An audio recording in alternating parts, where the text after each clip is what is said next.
It is not legal to use a steel handy box blank cover on a plastic nail-on box. The electrical boxes must be bonded to the grounding system. When using a steel cover on a plastic box, the cover cannot be bonded because plastic is non-conductive. This creates a safety hazard and violates the National Electrical Code, or NEC. If the steel cover comes into contact with moisture, it can corrode and potentially create a hazardous connection. The plastic box is not designed to withstand this type of corrosion. Steel covers can conduct heat and electricity. In the event of a fire, the steel cover could transfer heat and potentially ignite the surrounding area. Article 314.2 of the NEC states that enclosures for electrical equipment shall be grounded. Article 314.20 states that metal outlet boxes and covers shall be grounded and shall be connected to the grounding or bonding conductor by means of a bonding screw, device, or fitting. It is illegal and unsafe to use a steel handy box blank cover on a plastic nail-on box. Always follow the NEC and use the correct type of cover for the box material. Grounding and bonding are fundamental concepts in electrical safety, primarily designed to protect individuals from electrical shock and minimize the risk of fire. Let's delve deeper into why these practices are essential and how they are implemented. Firstly, grounding provides a low impedance path for fault current to return to the source. In a properly grounded system, if a fault occurs, such as a live wire coming into contact with a metal enclosure, the fault current will flow through the grounding conductor back to the source, tripping a circuit breaker or blowing a fuse. This rapid clearing of the fault minimizes the duration of the electrical shock hazard and reduces the potential for equipment damage. Secondly, bonding ensures that all metal parts of an electrical system are at the same electrical potential. This is achieved by connecting all non-current carrying metal parts together using bonding conductors. Bonding prevents voltage differences from developing between different metal parts, which could create a shock hazard if someone were to touch two such parts simultaneously. Grounding and bonding work together to create a safe electrical system. The grounding conductor provides a path for fault current, while the bonding conductors ensure that all metal parts are at the same potential. Together, they minimize the risk of electrical shock and fire. The NEC provides detailed requirements for grounding and bonding. These requirements cover various aspects of electrical systems, including the size and type of grounding and bonding conductors, the methods of connecting them, and the specific requirements for different types of equipment and installations. Some key NEC articles related to grounding and bonding include Article 250, which covers grounding and bonding in general, and Article 314, which covers outlet boxes and conduit bodies. Article 250 provides requirements for grounding electrode systems, grounding conductors, and equipment bonding jumpers. Article 314 specifies the requirements for grounding and bonding of metal outlet boxes and covers. It is important to follow the NEC requirements for grounding and bonding to ensure the safety of electrical systems. Failure to properly ground and bond electrical equipment can create a significant risk of electrical shock and fire. Now let's consider the specific case of using a steel cover on a plastic electrical box. As mentioned earlier, this is generally not permitted by the NEC because it violates the grounding requirements. Plastic is a non-conductive material, so it cannot provide a path for fault current to return to the source. If a steel cover is used on a plastic box, it cannot be effectively bonded to the grounding system. This creates a situation where the steel cover could become energized in the event of a fault, posing a shock hazard to anyone who touches it. In addition to the shock hazard, using a steel cover on a plastic box can also create a fire hazard. If the steel cover comes into contact with a live wire, it could become hot enough to ignite nearby combustible materials. The NEC requires that metal outlet boxes and covers be grounded to prevent these hazards. There are some exceptions to the general rule that metal outlet boxes and covers must be grounded. For example, if the electrical system is properly wired with a grounding conductor, it is acceptable to use a metal cover on a non-metallic box. The grounding conductor must be connected to the metal cover with a bonding screw, device, or fitting. Also, some metal boxes are designed to be used without grounding, as long as they are installed in accordance with the manufacturer's instructions. In these cases, the box will be marked to indicate that it is not required to be grounded. However, these exceptions are relatively rare, and it is generally best practice to ground all metal outlet boxes and covers to ensure safety. In summary, grounding and bonding are essential for electrical safety. They provide a low impedance path for fault current, minimize voltage differences between metal parts, and reduce the risk of electrical shock and fire. The NEC provides detailed requirements for grounding and bonding, which must be followed to ensure the safety of electrical systems. Using a steel cover on a plastic electrical box is generally not permitted by the NEC because it violates the grounding requirements. Article 314.2 indicates the importance of proper enclosure grounding for electrical equipment. Article 314.20 provides details on grounding metal outlet boxes and covers. Corrosion poses a significant threat to electrical systems, potentially leading to equipment failure, safety hazards, and costly repairs. Understanding the causes and prevention methods of corrosion is crucial for maintaining the integrity and reliability of electrical installations. Firstly, corrosion is the deterioration of a material, usually a metal, due to a chemical reaction with its environment. This reaction typically involves the oxidation of the metal, resulting in the formation of oxides, hydroxides, or other compounds that weaken the material. Several factors can contribute to corrosion in electrical systems, including moisture, humidity, temperature, chemicals, and dissimilar metals. Moisture is one of the primary causes of corrosion. When moisture is present, it acts as an electrolyte, facilitating the flow of electrons and accelerating the corrosion process. Humidity, which is the amount of moisture in the air, can also contribute to corrosion, especially in enclosed spaces where moisture can accumulate. Temperature can affect the rate of corrosion. Higher temperatures generally accelerate the corrosion process, while lower temperatures can slow it down. However, extreme cold can also lead to corrosion, particularly in the presence of moisture, as it can cause ice formation and expansion, damaging materials. Chemicals, such as acids, alkalis, and salts, can be highly corrosive to metals. These chemicals can be present in the environment due to industrial processes, pollution, or even cleaning products. Dissimilar metals can also cause corrosion through a process called galvanic corrosion. When two different metals are in contact in the presence of an electrolyte, such as moisture, one metal will act as an anode and corrode, while the other metal will act as a cathode and be protected. Preventing corrosion in electrical systems requires a multifaceted approach that addresses the various factors that contribute to it. One of the most effective ways to prevent corrosion is to protect electrical equipment from moisture. This can be achieved by using enclosures that are rated for wet locations, such as those with a National Electrical Manufacturers Association or NEMA 4 or 4X rating. These enclosures are designed to prevent water from entering and damaging the equipment inside. Another way to protect electrical equipment from moisture is to use desiccants, which are materials that absorb moisture from the air. Desiccants can be placed inside enclosures to keep the air dry and prevent corrosion. Temperature control can also help prevent corrosion. Maintaining a stable temperature can reduce the rate of corrosion, especially in environments where temperature fluctuations are common. This can be achieved by using heating or cooling systems to regulate the temperature inside electrical enclosures. The use of corrosion-resistant materials is another important aspect of corrosion prevention. Selecting materials that are less susceptible to corrosion, such as stainless steel, aluminum, or copper, can significantly extend the lifespan of electrical equipment. Coatings can also be applied to metal surfaces to protect them from corrosion. These coatings can be metallic, such as zinc or cadmium, or non-metallic, such as paint or epoxy. Coatings provide a barrier between the metal and the environment, preventing corrosion from occurring.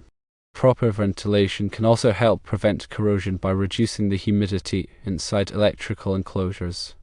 Ventilation allows air to circulate, which helps to remove moisture and prevent it from accumulating. Regular inspection and maintenance are essential for detecting and addressing corrosion before it causes significant damage. Inspections should be conducted periodically to check for signs of corrosion, such as rust, discoloration, or pitting. If corrosion is detected, it should be addressed promptly by cleaning the affected area, applying a protective coating, or replacing the corroded component. Galvanic corrosion can be prevented by using compatible metals or by isolating dissimilar metals from each other. When using dissimilar metals, it is important to select metals that are close together in the galvanic series, which is a list of metals ranked in order of their tendency to corrode. Isolation can be achieved by using non-conductive materials, such as plastic washers or gaskets, to separate the dissimilar metals. In summary, corrosion is a significant threat to electrical systems that can lead to equipment failure, safety hazards, and costly repairs. Preventing corrosion requires a multifaceted approach that addresses the various factors that contribute to it, including moisture, temperature, chemicals, and dissimilar metals. By implementing effective corrosion prevention measures, such as protecting equipment from moisture, controlling temperature, using corrosion-resistant materials, applying coatings, providing proper ventilation, and conducting regular inspections and maintenance, it is possible to significantly extend the lifespan and reliability of electrical installations. Understanding the fire hazards associated with electrical systems is crucial for ensuring safety and preventing accidents. Electrical fires can be caused by a variety of factors, including faulty wiring, overloaded circuits, damaged equipment, and improper use of electrical appliances. One of the most common causes of electrical fires is faulty wiring. This can include loose connections, damaged insulation, and incorrect wiring methods. Loose connections can cause arcing, which is the flow of electricity through the air. Arcing generates heat, which can ignite nearby combustible materials. Damaged insulation can expose live wires, which can come into contact with other objects and cause a short circuit. Incorrect wiring methods can also create fire hazards. Overloaded circuits are another common cause of electrical fires. Circuits are designed to carry a specific amount of current. When the current exceeds the circuit's capacity, the wires can overheat and ignite nearby materials. Overloading can occur when too many appliances are plugged into the same circuit or when an appliance draws more current than the circuit can handle. Damaged electrical equipment can also cause fires. This includes appliances, power cords, and extension cords. Damaged equipment can have exposed wires, loose connections, or other defects that can create a fire hazard. Improper use of electrical appliances can also lead to fires. This includes using appliances in a way that they are not intended to be used, such as using a space heater to dry clothes, or using appliances with damaged cords or plugs. To prevent electrical fires, it is important to take several precautions. Firstly, have electrical systems inspected regularly by a qualified electrician. Inspections can identify potential hazards, such as faulty wiring, overloaded circuits, and damaged equipment. Secondly, repair or replace any damaged electrical equipment immediately. This includes appliances, power cords, and extension cords. Do not use damaged equipment until it has been repaired or replaced. Thirdly, avoid overloading circuits. Do not plug too many appliances into the same circuit, and do not use appliances that draw more current than the circuit can handle. Fourthly, use electrical appliances properly.